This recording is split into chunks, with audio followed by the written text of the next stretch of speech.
I will suggest that metabolic heat can influence conflict and cooperation. To develop that idea, let's start with a couple of basic facts. First, temperature influences fitness.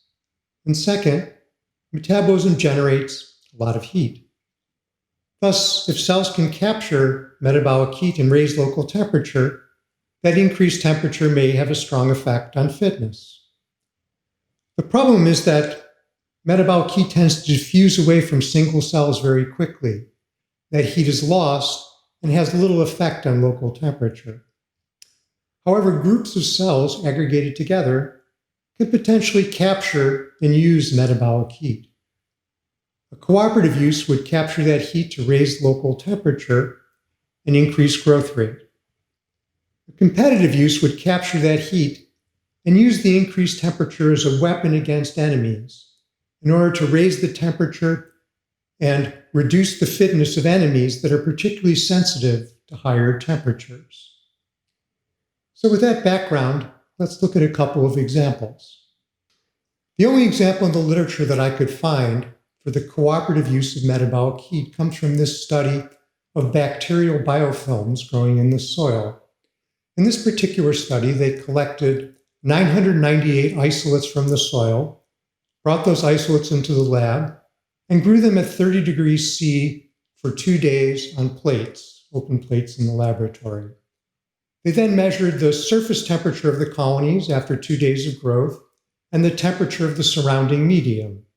And they defined the difference as the difference in the surface temperature of the colony relative to the surrounding medium, which would be evidence that the colony raised its temperature relative to the surrounding environment. And they found 5 colonies that raised their temperatures relative to the surrounding environment. So they looked at one of those colonies that had raised its temperature, and that's on the left here. And what's plotted is the heat output, which is a measure of the heat flow out of the surface of the colony. This is a measure of the power output of the colony in terms of metabolic heat production. And what's interesting is that this particular colony actively raised its metabolic heat production through an intermediate temperature range. This is what I call excess metabolic heat. This is excess heat produced that flows out of the surface of the colony. And this colony actually raised its temperature relative to the surrounding environment. Now remember, in this case, we're in a laboratory where heat's diffusing away fairly quickly from these open colonies. The natural habitat is in the soil and crevices in the soil, which is a much more protected and insulated environment where these colonies are likely able to increase their temperature quite significantly. Now on the right is a colony that did not raise its temperature compared to the surroundings, and we see that its heat output increased a little bit with temperature. That's to be expected because metabolic rate increases with temperature, and so the intrinsic production of metabolic heat would increase a bit with rising temperature. That's the ambient temperature. But this colony on the right did not raise its temperature relative to its surroundings.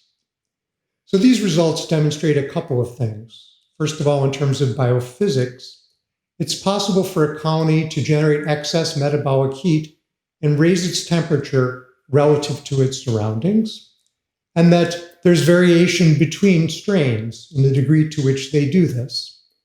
So there seems like a lot of opportunity for further study on the processes that are going on with regard to this excess metabolic heat and its consequences. Well, this is the only study I found in the literature that discussed this particular idea of the cooperative use of metabolic heat.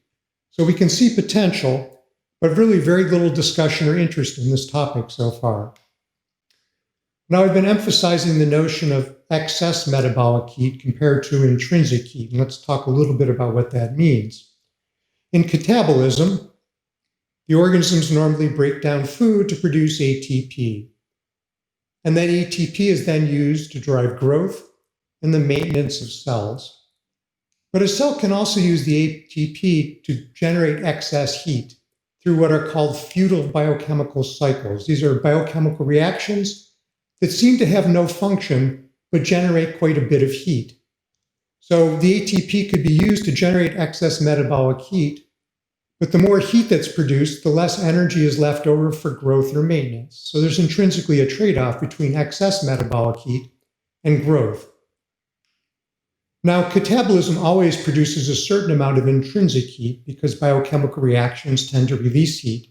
So there's always a certain amount of intrinsic metabolic heat that's produced through metabolism. So we can contrast the active production of excess metabolic heat with the intrinsic heat.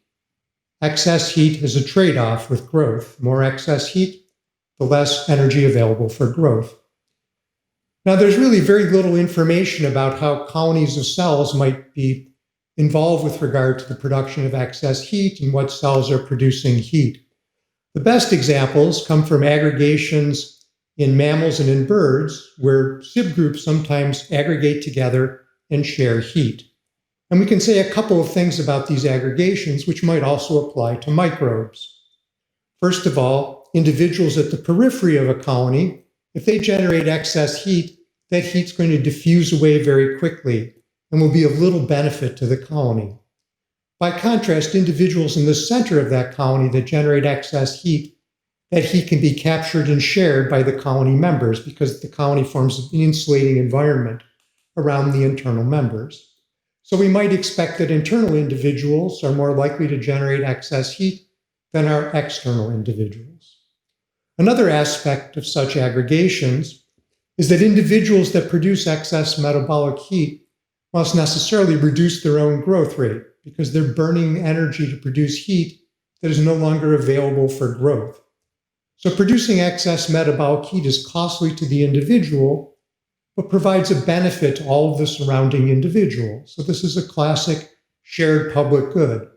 Costly production, but benefits shared by all neighbors. And that sets opportunity for conflict and cooperation between individuals in a classic public goods scenario.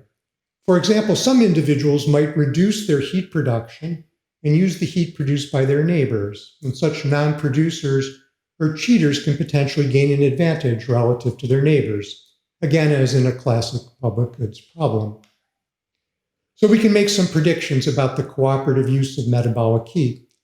First of all, heat generation is more likely in cold habitats because raising temperature in a cold habitat is more likely to be beneficial, and insulated habitats are particularly good candidates for looking for this process because, for example, in the soil that's protected, the heat can actually be captured and used by a colony rather than diffusing away. Internal cells are more likely to generate excess metabolic heat than external cells in an aggregation, and that's something that could be looked at empirically. And the greater the genetic heterogeneity, the more likely there will be to be non-producers, individuals that do not produce heat or reduce their heating production. This is a typical kin selection argument for public goods, where the lower the genetic relatedness among individuals, the more likely it is in a public goods setting that some individuals are non-producers or what are sometimes called cheaters. Let's turn now to the competitive use of metabolic heat. These are examples of growth curves, temperature in relation to the square root of growth rate in this case. These are two species of bacteria from the same genus, and these are just the growth curves of these bacteria in relation to temperature, and we can see that they're quite different. This species is very sensitive to high temperature but grows better at low temperature, and this species grows better at high temperature. Now, we could imagine if these species were in competition, that the species that is better at dealing with high temperature would gain by producing excess metabolic heat, which would kill off its competitor, which is more sensitive to temperature, this individual species. Now, there's no direct evidence for such competition in this case. And in fact, in the literature, I was only able to find one study that mentioned that metabolic heat could potentially be used in a competitive way. And that was a study by Goddard. And he correctly identified the potential of yeast species to use competitive heat against other yeast species that are more sensitive to temperature. The empirical work in that study is not particularly convincing, but that's certainly the right idea. And in the literature, that's the only example I could find of the competitive use of heat. Now, another potential competitive use of heat would be to deal with enemies that are attacking. And the best example I could find in the literature actually came from these bees. Suspended on this wire here is a hornet of a species that's known to attack these bees. And when the bees see that hornet, they surround the hornet and form a ball and generate a lot of heat. And the hornet's more sensitive to temperature than the bees are. And so basically the bees cook that hornet and kill it. And so that's a very powerful defensive mechanism with the use of heat. Now in microbes, I have not found any suggestion or discussion of using heat in that way to protect against attackers. But I think a very likely potential application would be defense against viruses.